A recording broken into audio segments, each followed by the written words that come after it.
quarry from which you were dug. And he said those words because the Jewish people were in exile in Babylon, and they were far away from their home, and they were living in a different society, very secular one, where they were beginning to lose their faith and drift away from their laws and all that they've been taught. And Isaiah said, don't forget your ancestors. Remember the rock from which you were hewn and the quarry from which you were dug. And I must say, I think of those words when I'm climbing this mountain, because I realise that we're linking up with St. Patrick himself. We're in his footsteps, and we're in the footsteps of many, many thousands of people who climbed this mountain down through the centuries since the dawn of Christianity. So this mountain really links up our past, our present, and our future. And it reminds us to stay close to God, to stay close to our faith.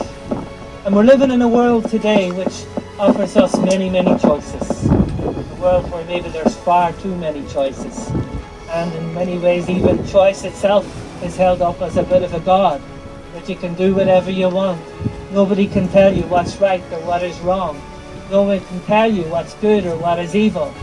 And I'm very struck by the young Solomon in today's first reading.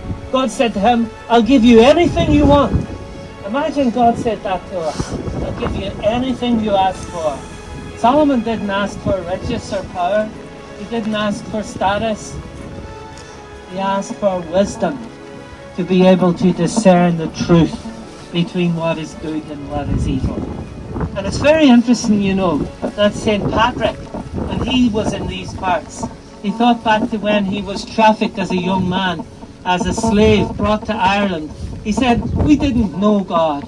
Me and my family, he said, we drifted away from practice of our faith. We no longer were listening to our priests and following their advice about how to be saved.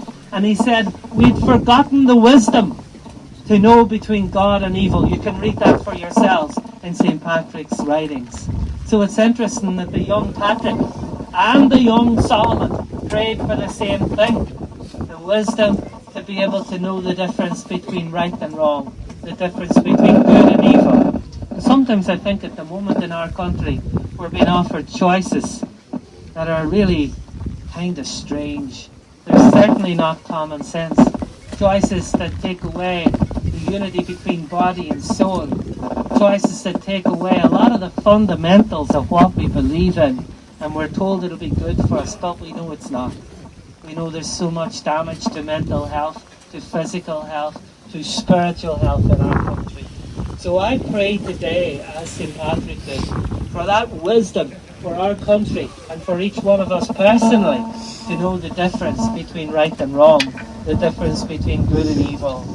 I'm very conscious that St. Patrick heard the call of the Irish to come back and walk among them once more.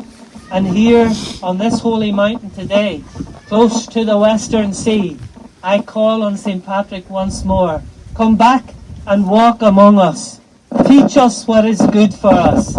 Teach us what will be positive for ourselves, our children, our grandchildren, and for our nation, so that we may stay close to the rock from which we were hewn, the quarry from which we were dug.